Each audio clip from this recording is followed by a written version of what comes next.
So we just removed the engine from our 2018 Honda Grom, and we're obviously well underway with our repair manual production. We thought we'd stop for a minute and go over some of the differences between the new Grom and the older generation of Grom, because there's more than I realized before I got into this project.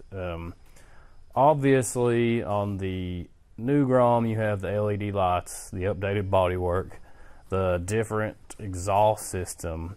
Then when we got in a little farther, we realized there's some other differences, like the fuel pump. Not only is it different, the old one, the fuel pump is mounted on the bottom of the tank, where the newer one, it's on the top. The old one had an external fuel filter, well, this one has an internal mesh filter like you find on more fuel pumps, so for motorcycles. The forks come apart differently in the fork cap. Some of the electrical components are moved around. The regulator rectifier is different than the old one. The bank angle sensor is located in a different location.